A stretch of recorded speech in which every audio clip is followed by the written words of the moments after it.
2, 1. We're gaming. We're live.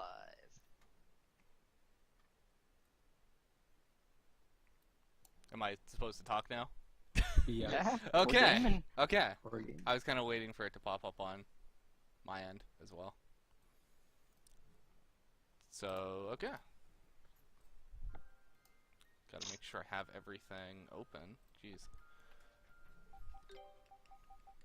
Hello. I have never actually done like a real marathon thing, so I'm just gonna kind of wing this, and let's go. So this is East members of Celceta. I know most people have probably never played this, so I'm gonna, and because of how it's mostly about breaking the sequence, I'm gonna try to explain things as we go. But I'm just gonna start whenever you guys are ready. Yeah, go ahead and count me down. Okay. 3, 2, 1, go. So first thing you're gonna notice is the cutscenes are incredibly fast. That's because this is actually a good PC port, surprisingly, and you can fast forward cutscenes. They couldn't program a skip, but, you know, good enough. Oh man, that's weird hearing all the Discord sounds leaving. So, East, game, very long running game series. Surprisingly, I forget exactly when the first game came out, but it was like 1990s, 80s, around that time. Features red-haired swordsman named Adol. Typically washes up somewhere on a boat, or in this game specifically passes out. Not drunk. He passes out from like exhaustion. And wrong place, wrong time, or right place, right time. Saves the day. That's basically the story. We just got a sword. We actually have to equip the sword, and we're going to unequip our armor there. There's a lot of like cutscenes then at the beginning, but thankfully they're quick. And I don't know. Combat, we're on easy, so I need to remember to equip that skill. So it's mostly fine, but this is an RPG, so we're going to be under-leveled for most of the run. There's no grinding. I'm just going through a freaking checklist, I think, right now. This is weird. Like, mentally. I didn't mean to switch to the other character there. That's fine. That probably loses like half a second. Because Durin, the other character, who I just completely glossed over, rolls slightly faster. It has the fastest roll speed. So yeah, right now, just kind of going through the first dungeon of the game. This is basically just a combat tutorial. There's not much going on other than, you know, skipping a bunch of tutorials and the skip that we play a cutscene to load Adol to the other side of that door. You know, good RPG kind of skips. It's free, by the way. It's like the easiest thing to do. Opening chests, on the other hand, I actually do want to be Adol this time. Not quite as easy. Anyway, first boss. Kind of normal standard combo is 3 attacks and then use the uppercut skill. For Adol, other characters will have different combos. We'll see all the combat for that. And the other main mechanic for this fight is, and most fights, is flash guarding. Whenever you guard an attack perfectly, you get a damage buff for a short amount. I forget the exact, but I'm gonna actually do that. You get a damage buff for a short amount of time after. Obviously, that's faster. And I believe the PC port. It might also be in the PS4 version though, where you can spam flash guards on attacks to flash guard the same attack over and over, and you're gonna see that break the game. But for now we've completed the first dungeon. pretty much almost intentional, like the intentional way, just with the one skip. Ignore that movement. I don't know what was happening there.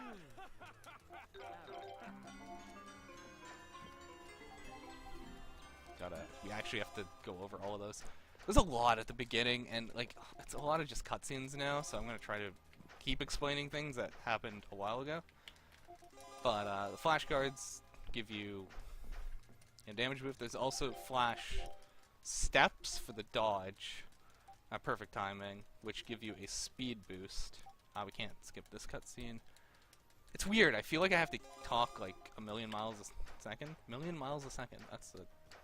But that's not how I talk at all. So whatever. So yeah, just right now, kind of done all the tutorial for all the town stuff that we're going to completely ignore because it doesn't matter, even though some of the weapon upgrading mechanics completely break the game casually. Like gaining 9 HP per hit. But, yeah. I'm completely lost my train of thought. I forget exactly what I was talking about. Anyway, fastest movement is currently rolling. Duran rolls slightly faster than Adel. There's some later characters that move slower. But there's not really much to talk about now after all that combat and mechanics. Because we're just sort of rolling to the next area. To the next skip, actually. That's a bit more involved. Just keep skipping cutscenes. Wow. A little bit of movement here, you move faster out of the water. So you'll see me try to stay on land and do that. So you just quickly move to the other side of the river. But yeah, forgot, I've talked about combat. Skills, use that blue bar that's kind of around the bottom right. The yellow circle is that skill finish I used during the boss. When it fills up, you can use it. Duran's actually a guy. I know he has a ponytail. And this is East's Memories of Celceta. Again, try to keep up with chat. I say that like it's really fast. Well. Anyway, just rolling to the next skip. So you might have noticed. I know it's the Miku thing. So anyway, you might have noticed I unequipped. I don't know if that was the right save. It doesn't matter. I made a safety save because I unequipped Adel's armor because we need him to die. But we need him to die over here, actually, in the water. So, Adel died in the water, so his position is still in the water. We switch back to him and revive, and we fall through the map. Oh, that was the right spot. Save. Nice. Now we need to get just under there, load this cutscene again, and there we go. We successfully just went completely under the map to get to a bridge on the wrong side, which, as I said, we've just completely broken the sequence of the game. So now, when we go into this town, what's supposed to happen is you're supposed to get thrown in prison, and because they accuse you, people are going missing, and they accuse you of being the cause of that, because you've been to this town and left, and you're supposed to do like a stealth section where you break out and then get up to this memory, which I didn't even explain any of that. So plot-wise, there's a forest. I need to talk to people in this area. No one who has ever gone into it has ever come back, plot-wise, except the main character, who went in and came back but lost his memories. Nice movement there. Jeez. So there's little like fragments of memories. I don't know. It's hard to explain because we're barely touching it and skipping all the cutscenes. Again, he moves slightly faster.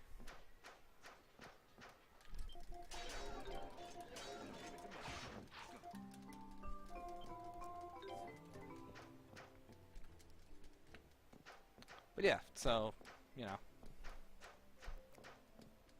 You're supposed to get thrown in jail, and then you're supposed to have to do a cell section, and then go through all this, and then the town gets attacked, and you help defend it, and they're like, oh, maybe you're not the reason people are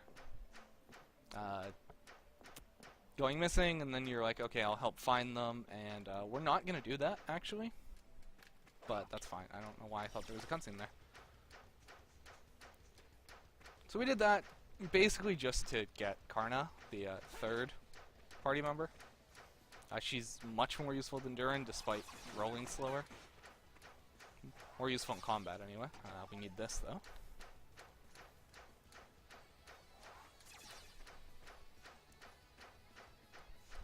This is also just a rhythm of rolling. And now we're going to start the dungeon, where we figure out where all the people from that town have gone missing. And then we're just going to leave, because we just really need the item from the midway point. And, actually more importantly, I guess, we need the mid-boss. Because the mid-boss is key to breaking the endgame. I know that sounds completely weird, but it will make sense. Or it won't, but, you know.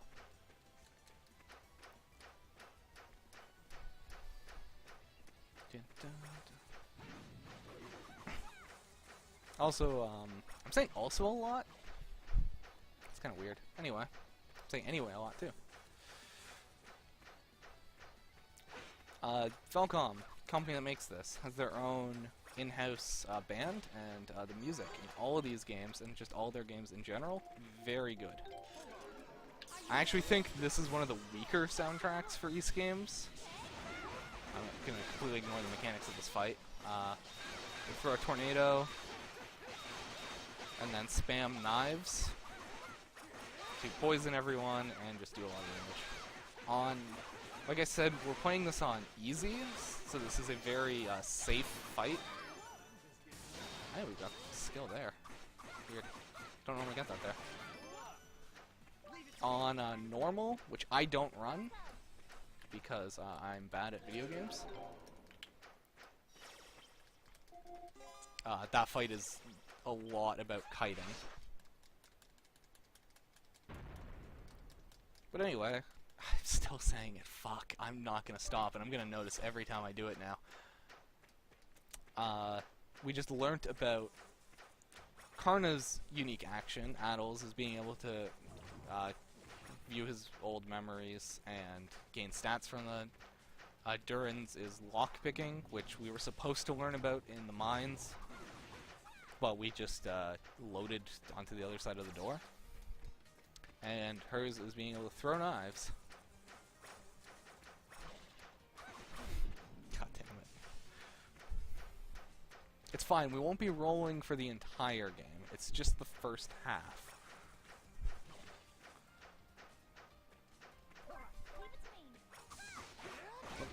You also can't use the unique actions when there's enemies nearby, which is annoying. Also, functionally, all the unique actions, except Addles and Durin's, I guess, are functionally the same. Like, throwing knives gets rid of obstacles. The next character, who we won't actually use his action ever, it gets rid of obstacles. That's what they all do. This is a Vita game originally, so like they couldn't do too much. The combat and the important parts, I did not want to flash move that, but that's fine. Why is she like spazzing out there on the side? Okay. Oh, she's paralyzed. Okay, that makes sense. It's like I've never seen a character just kind of like do that in a cutscene, but Let's not run into that rock. We need that checkpoint. Anyway, here's the mid-boss. Probably the most important part of this run for the end. But we're going to stand by the loading zone, flash guard it a million times. I didn't get enough height. I'm too close to the wall. There we go. Launch ourselves into the air. It's still, nope, did not get enough height.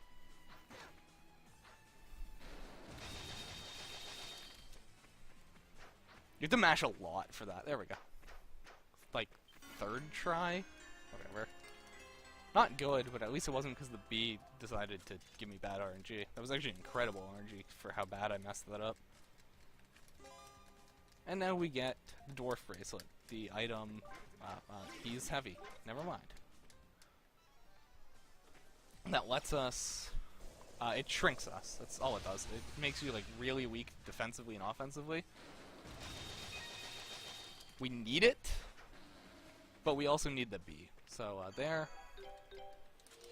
That was what that's supposed to look like, and you might have noticed, probably not, that when we first entered the room, we like had to walk into the boss fight, and when we entered it the second time, it both put us on the wrong side of the room, and the boss fight had already started. There's a reason for that, and that's the main reason. Okay, whatever. It's the main reason this run can be broken. So the game was kind of in a state where, because I exited, I need this on. Grab, please. Kill Darren. Because we exited a boss fight without killing the boss, it still thought we were in a boss fight. Which, where is the option? There we go. I really should have saved before I did this. But it's fine. It worked. I'm gonna make a safety save now. Normally we don't make this many safety saves during runs, except one here. This one's just kind of tricky. Hey, look.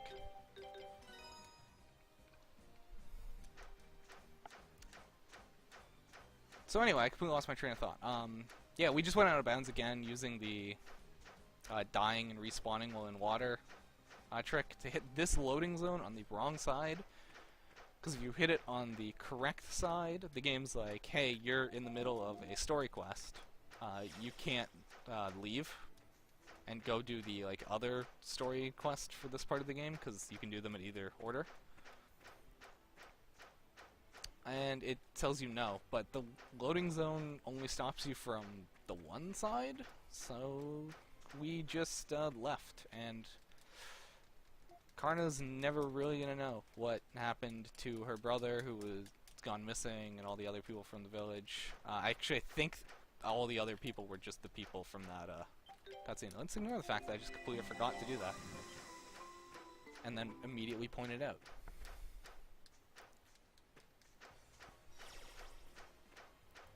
So anyway, we're like, so we've, again, broken sequence of the game, because you're not supposed to have Karna while doing this quest.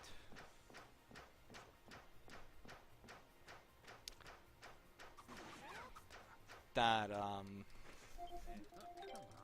yeah. You're not supposed to have her here, because they're mutually exclusive, but it doesn't really matter. So yeah, the mid-boss, because we... I'm saying we a lot, too. Whatever. Because we left the boss room without defeating the boss, the game still has the flag set that we're in a boss fight. I don't know why talking to this thing is hard. So the game currently thinks we are still in a boss fight. It still has the flag set. I need to correct the correct menu option. And what happens then is, if you go into any area that has a boss fight or a scripted fight, it will play that fight. Which leads to some wacky situations where you can refight bosses and that. but it also lets you fight bosses early, or do scripted fights early, which you'll see. Again, like 2 places in the run where you actually have to pick the right dialogue option. But what was I gonna say? Plot-wise, so all that we got captured because I'm gonna explain the plot. I don't know why not. We got captured because this village is river. They survive on fishing. The river was poisoned. They think we did it because, of course, they do. It's an RPG, and of course, the protagonist is the cause of all the problems in every RPG. And throw us in jail. Flash move, really? Okay. We learn that no, it's actually the beasts they use to fish, the Spartas. And we're supposed to go do a dungeon? Let's make a safety save, why not? We're supposed to go do a dungeon with Ozma, the new party member. Oh, I fell really far there. But we're not. Also, now, because we have 4 characters, we no longer have to kill a character and revive them to do that trick. I am... hey. I think... Oh. Yeah, I messed that up. That's fine. Now we don't have to kill and revive a character. We can just switch them out of the party and back in, and then it just puts you in the water. I think I fell even further that time. Let's make a save here. That might have been a mistake. We'll see. We're just gonna have a lot of party members taking a lot of damage from drowning. There we go. And anyway, we just skipped doing both of the sort of introductory dungeons to the 2 party members, the 3rd and 4th party member. And we're on to crossing the river, the next storyline point. And the game still thinks we're in a boss fight, which really doesn't matter, but it will. Doesn't matter yet.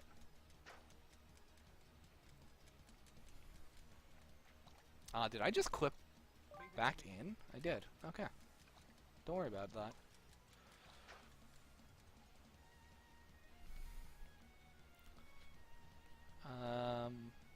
Yeah, I want to be on Durin, although he might start drowning. Nope, he's good. There is a kill plane, oddly enough. The game does actually just kill you if you fall too far. There's water. The water extends infinitely down, but, you know. No, that's correct. I don't know why I went to switch characters there. So this is why we needed the dwarf bracelet. This is what it does. It just shrinks you.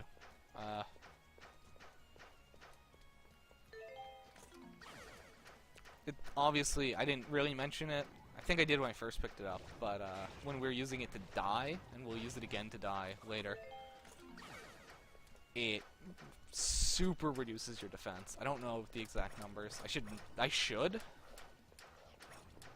but you know, why would I know that when I can just play the game? But anyway, our characters are kind of under-geared since we just skipped. Oh my god. Oh my god. Please. Durin, I need you to open this chest, but there's enemies in the way.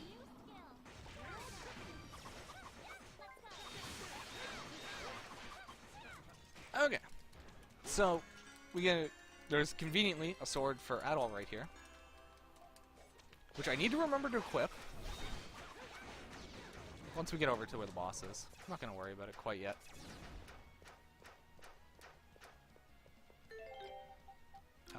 Wrong characters. Equip, take his armor off, give you the sword, give you the armor for safety.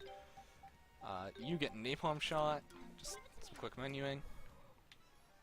And boss loaded without any cutscene. So we've now used up our sort of boss state. Sadly. Because, man, if we didn't, would it break things. But anyway, here, we have to break all his legs. Which opens up this core, and we start smacking. Try to flash guard everything. Timings on these are surprisingly difficult when you first start learning.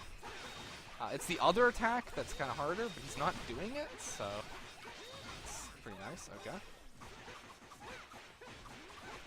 But anyway, you'll see me flash guarding and then doing a napalm shot to hit as many of the legs as possible, unless I don't have enough MP. Also, whenever another character learns a skill, I don't know why I used the napalm shot there, that's fine. Whenever another character learns a skill, they automatically use it, and you can use skills with no MP cost, which is really helpful during this fight, mostly. There's the other attack. And we want to use our skill finish right before he goes into the second phase. That might have been a bit early, but it's fine. Actually, it was good because he was in that attack animation. And now he goes in the second phase. Which is much harder. And Ozma's almost dead, which is fine because he's useless and only used in this fight anyway. But I just throw some knives. When he does this attack, switch back to Adolf. Get the flash guard. And we got him.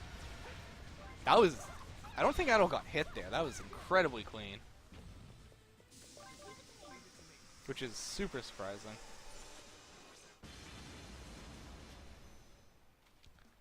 Anyway, long explosion animation. Switch back to Durin, and back to rolling around.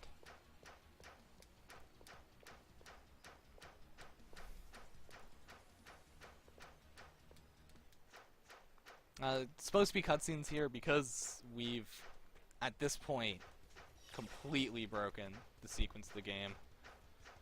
The cutscenes are not going to play. Because the game thinks we're, like, simultaneously in two different parts of the game, which are both not here. And for some reason, beating that boss doesn't update it. Bit more rolling, and then we get to try the lightning skip, which probably won't go well.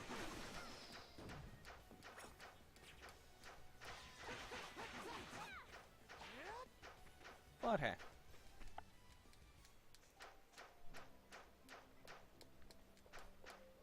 So, this town is like completely broken. If you try to talk to anyone, I think except the dog. I was going the right way. Oh my god. I confused myself by talking to the NPC.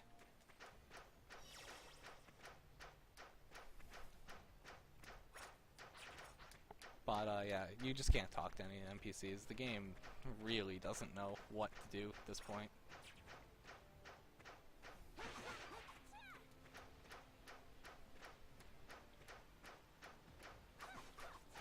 I would... You know, whatever. Just ignore that.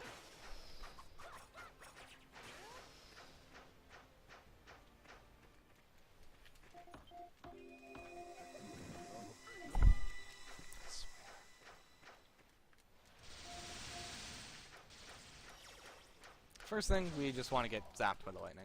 This area, lightning strikes. I forget the exact timing. I don't know why I'm changing characters, it really doesn't matter.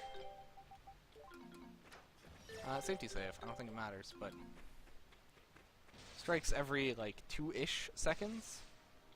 And, it's a global timer. That was... bad. Except it wasn't. So, and if you're in a menu, it doesn't hit you. Yeah, okay, I'm gonna try this one more time. And if it doesn't work, I'm just gonna do the old strat, because this was kind of discovered like a week ago. And really haven't had enough time to practice. And you have to do this for a pretty long time. And it keeps going during those loading screens.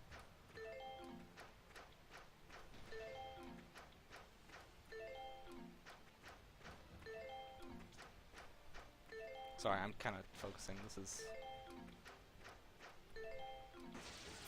Okay. Yeah, that's unfortunate, but... There was one more screen after that. That screen's a lot easier, but... Okay, this cutscene's running really slow.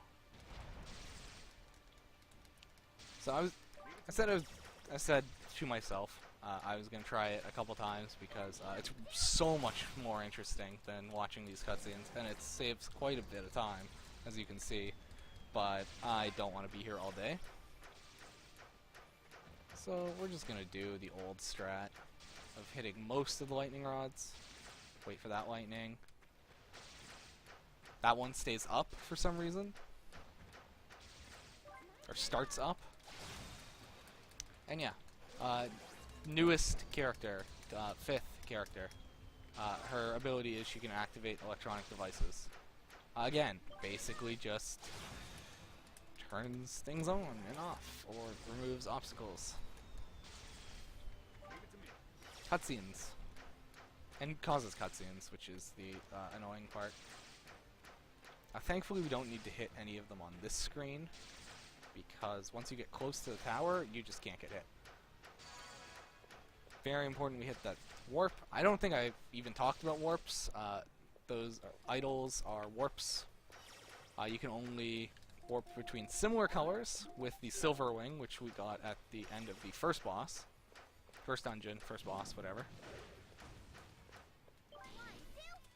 And later we'll get the ability to warp to any of them. But for now, kind of just one more slow part of the run. Just getting halfway up this tower before we decide to break it again. Also, one little trick here. We load a memory, which despawns the enemies, which lets us activate this. And completely despawns them, because the game assumes you killed them. I don't know how hard these enemies would be to kill if you fought them normally. With Calico, it would probably be fine. Very much the wrong character there. It's fine. I'm just saying names like people know what they are. I don't know, man.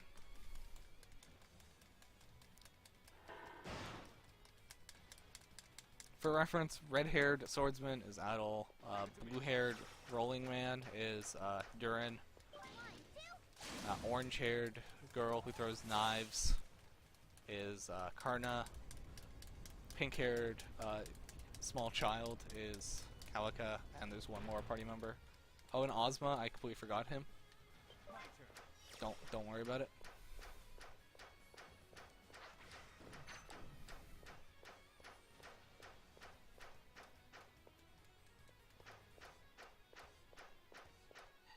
I don't know, there's really not much to talk about this part specifically. Because, yeah, it's just a lot of cutscenes. And I'm kind of sad I didn't get to completely do the lightning dodges, but I showed off quite a bit of it, so ain't good enough for me. Thinking to myself out loud.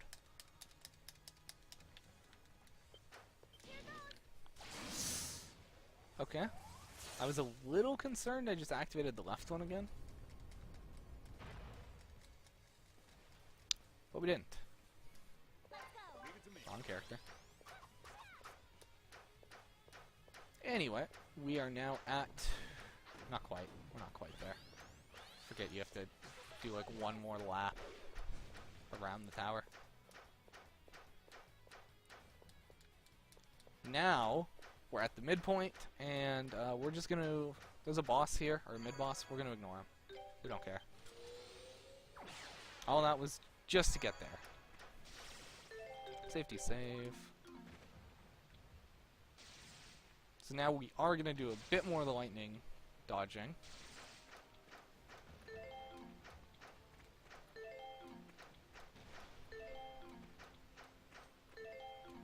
To get to the area past the tower. Ooh, that was actually really close.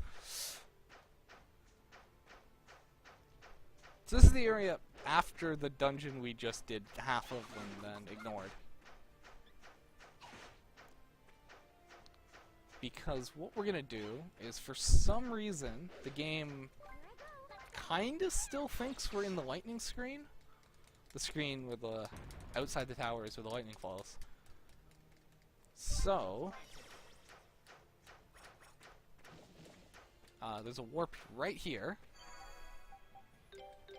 So the game still thinks we're outside the tower where the lightning is. We're gonna unequip her armor. No one else has enough armor for this to matter. We're going to equip the dwarf bracelet and we're gonna die. So what I was saying before about bosses acting kind of weird. This will, when you die in this game. Sorry, I'm getting a little thirsty. Actually, I need to stay hydrated.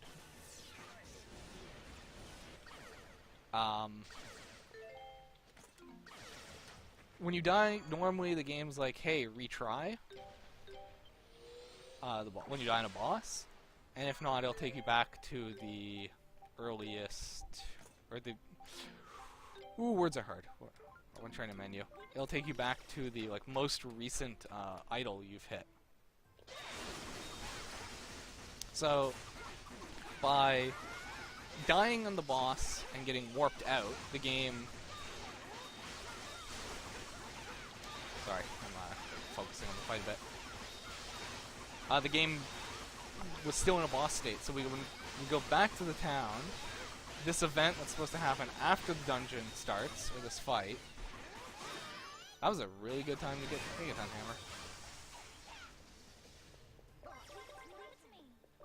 Hammer. I still want to be Calca.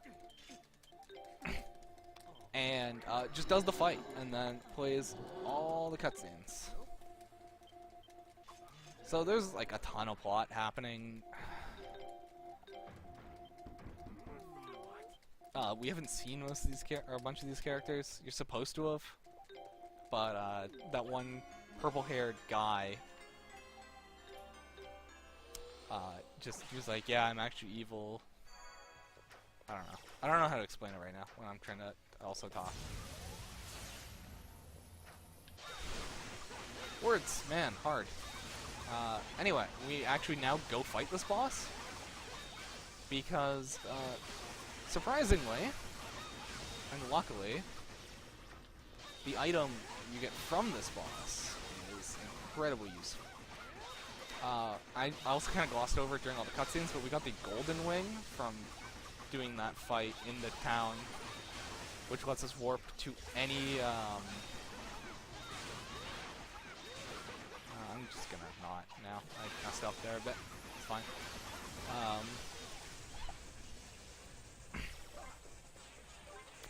Yeah, lets us warp to any sort of idol from anywhere. We no longer have to do it from one of the same color. So we can warp anywhere now. The mid-boss gives us the Gale Shoes. So now, once I equip them and we warp out, we no longer have to roll because we can now run like Sonic. And it's like a dumb joke, but this game features both running really fast and rolling around, and is clearly a Sonic game. For context of why I keep getting stuck on geometry, I'm using the minimap to navigate, because that way you can see the lines of where you're moving better. But a lot of the things you get stuck on are not on the minimap. But yeah, I don't know, it's a Sonic game.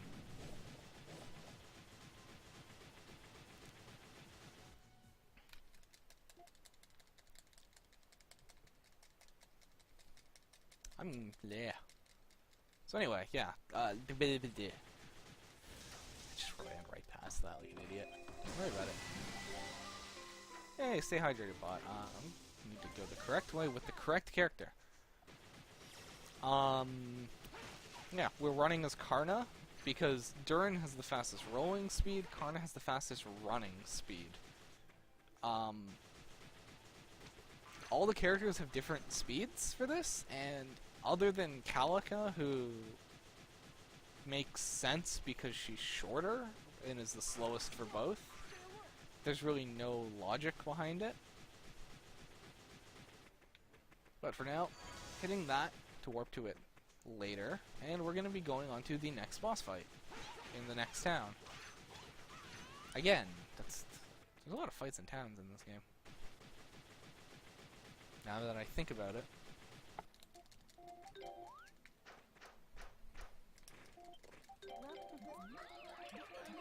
So anyway, there's so many cutscenes. Frida, last party member.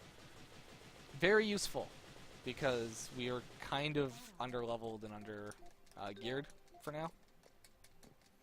And Frida has the most useful ability, or skill. Skill is really the correct word. And she has a damage buff, which obviously just... damage buff, speedrunning. Anyway, words are hard. I'm kind of cracking a bit, that's fine. We need to make sure we actually equip that damage buff, because for some reason she doesn't start with it, and don't worry about how slow that menu was.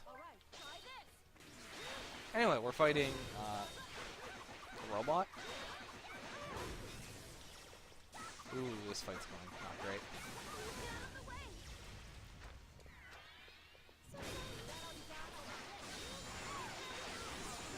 Why did I do that in that order? I'm not thinking about how I'm doing combat right now. It's fine, it's dead. Never mind. Why am I doing that in that order? Because it works. That's why. I still want to be Freda. Anyway, story. Mask of the Sun is the, like, MacGuffin of the game. They had it sealed away, so no one could take it. Girl with giant robot just got tricked into breaking the barrier, so villain could take the mask.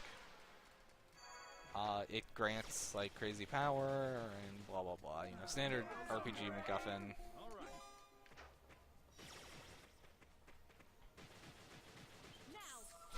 Now we use her ability to get past the poison.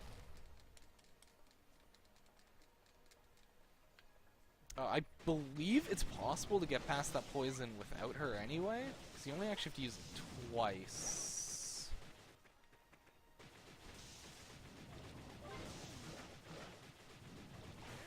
But she's such like a useful character. Am I going? I'm freaking not thinking. I practiced this too, I swear. I'm also the wrong character. Oh yeah, sure. Just gain skills and lose time. It's fine. Run face first into the poison to freeze it. Because if you don't, there's an enemy, you can kind of see it there, the spiky ball. That'll come too close. And that's the way I've consistently been able to do that. Well, now we want to be Karna.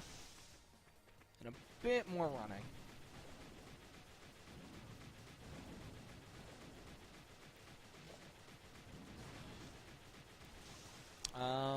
As far as plot goes, we're mostly not breaking it for a bit. Just gotta run over here, get this warp, and then we're gonna go fight another boss to get another useful item that I really kind of wish you could skip because you only use it twice. Don't worry about that angel you saw, by the way. You won't actually see him in any gameplay. You skip every single part of that. They're also not really angels, and you know how fantasy RPGs are.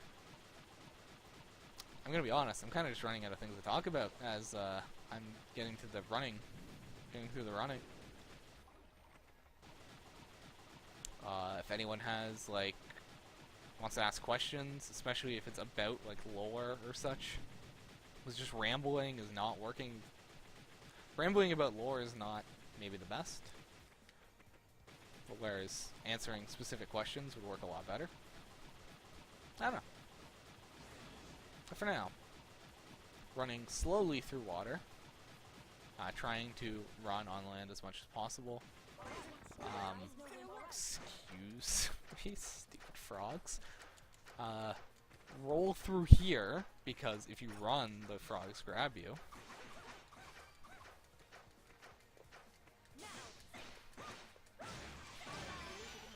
And now we gotta do a puzzle, which I need to grab my mouse for. Puzzle. You just have to put those 3 items on the weight.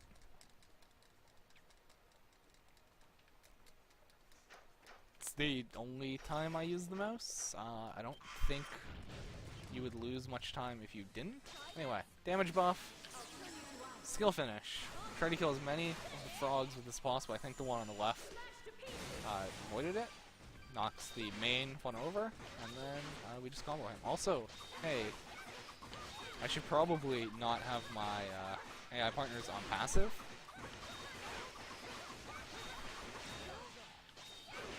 I should have used Proctus Dive there.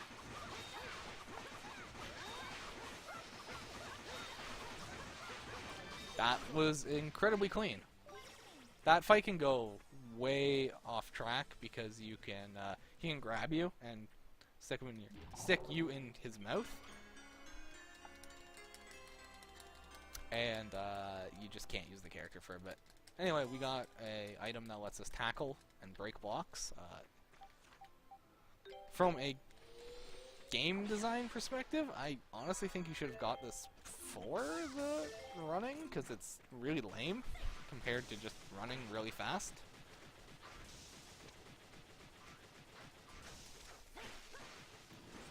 But, you know, forgot about that one. Don't show up on the minimap, nope. So yeah, those things roll. They roar at you if you're running, but you can roll past them. I was running more than I should have been.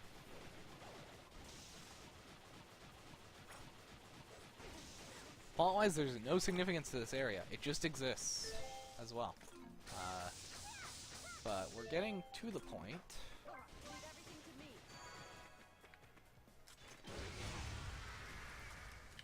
Where we're gonna completely tear the game in half. But this is a boss. I'm really not sure what it's supposed to be. It's just some weird monster. The flashguard timings are incredibly awkward. He doesn't hit you when it really looks. I don't know how to explain it. I don't have enough. You want to pin me against the wall? You also want to give me enough skill so I can use the thing.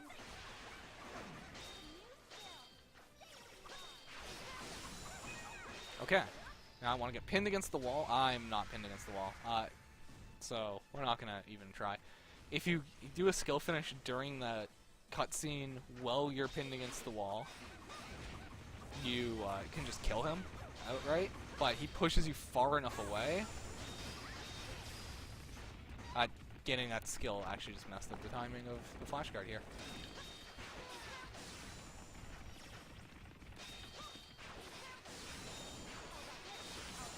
Why? Why did I do that when he was already dead?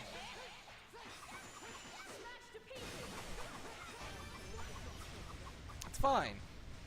That fight was a dumpster fire. And it's not easy. I don't think it actually gets any harder on normal. But, you know, whatever.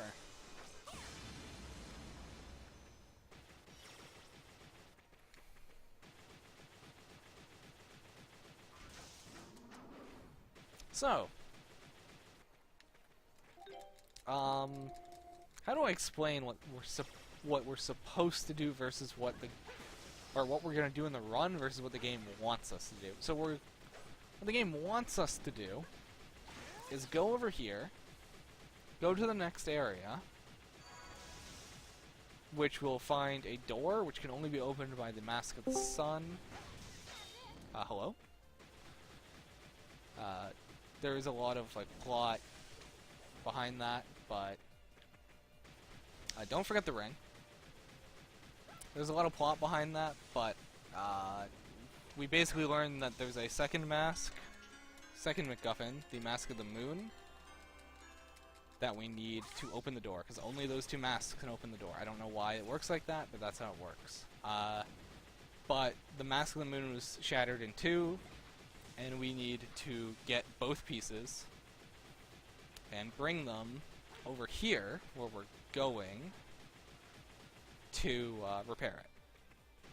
You actually don't learn that. You actually just kind of go here on some like other unrelated thing, and then it just happens to work out because RPGs. But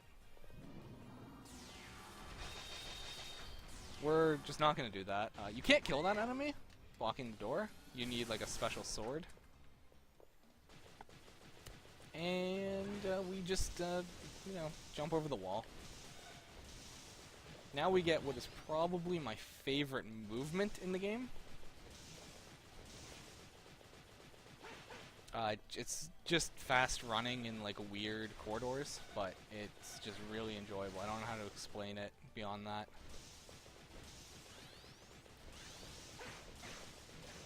Nothing about it's like specifically impressive or anything. It's just cool. But yeah, so we were supposed to have done 2 dungeons, both with bosses, like full dungeons with bosses, to get 2 halves of the Mask of the Moon,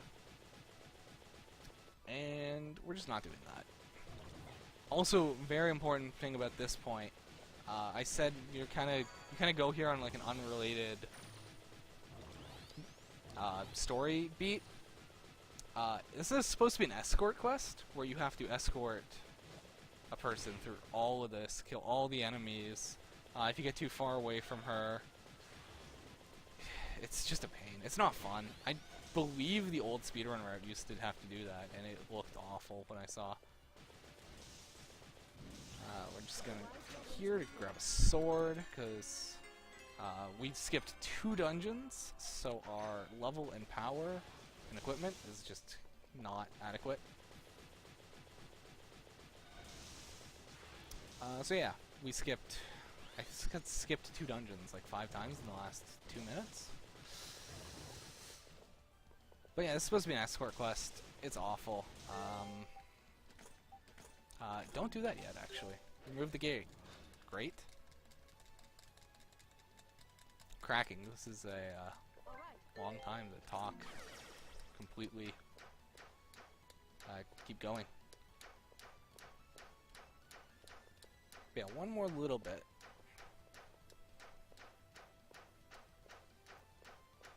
Bit more running. One more little flash guard over a wall enemy, and then we return to the bee. I don't know if anyone remembers that I talked about how important this bee was, you know, 30 minutes ago, but here's why it's important. I can actually...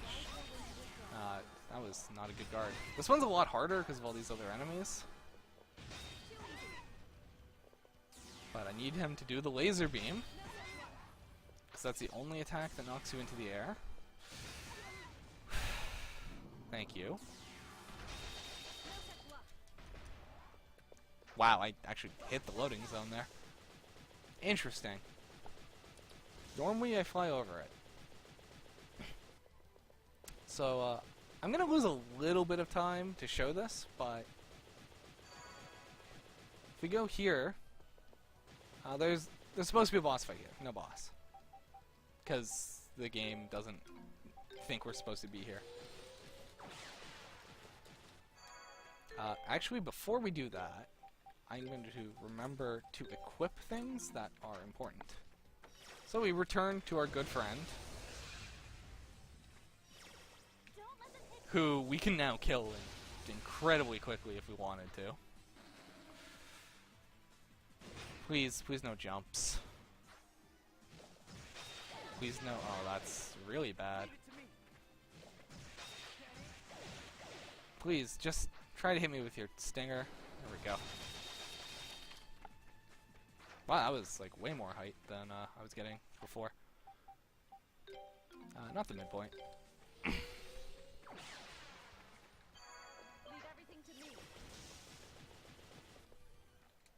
And boss fight. Because the game... boss fight actually triggered this time because the game... Also, oh my god. This is a problem. I've taken a lot of damage, and that's not good. Because the game thought we were still in the boss fight with the bee, which triggered this one. Again, you can do some like really funky stuff with like respawning bosses, but obviously that's slow. I gotta use the Soul Breaker.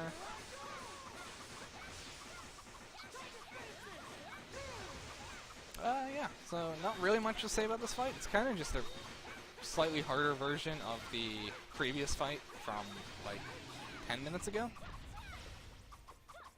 Except this time you actually have to break, you have to like destroy both his feet and arms before... Ooh, that sent me flying. Before you can actually hit the boss, where the other one you can just kind of destroy.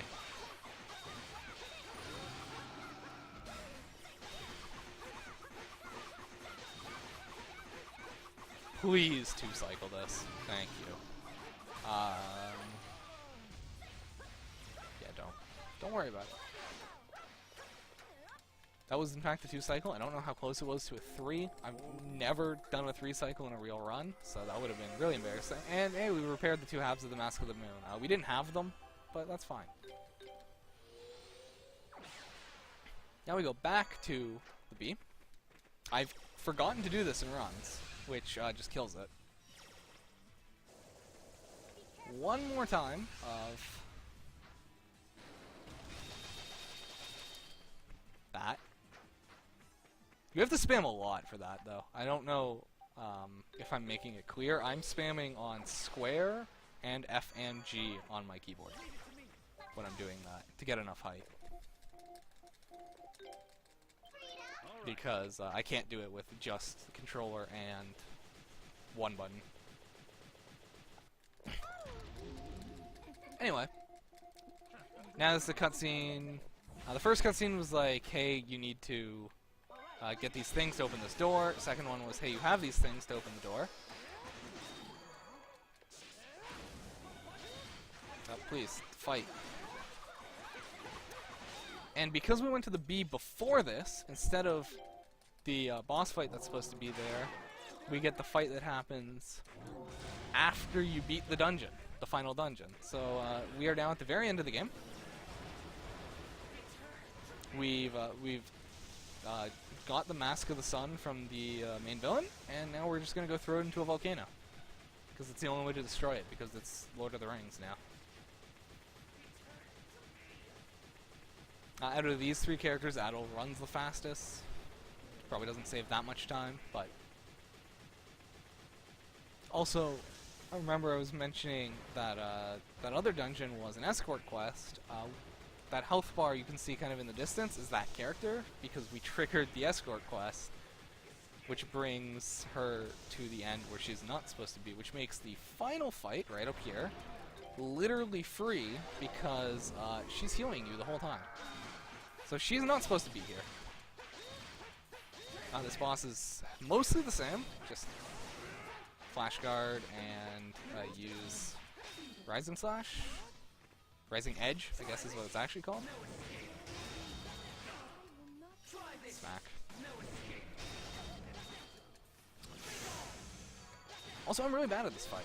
I don't know why. Probably because doing practicing both New Game and New Game Plus, you fight this completely differently.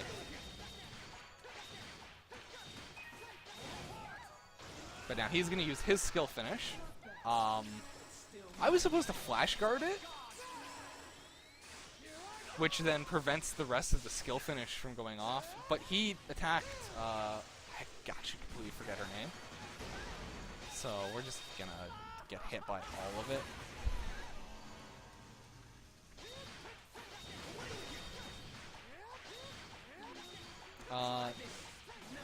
I don't know if anyone's on the timer. It's coming up. It's a bit after the boss. I'll call it out.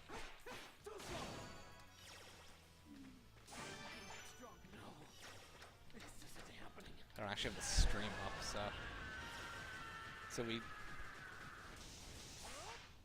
Please, please. It's not there. It's after the fade to white. Not this one. That one. Time.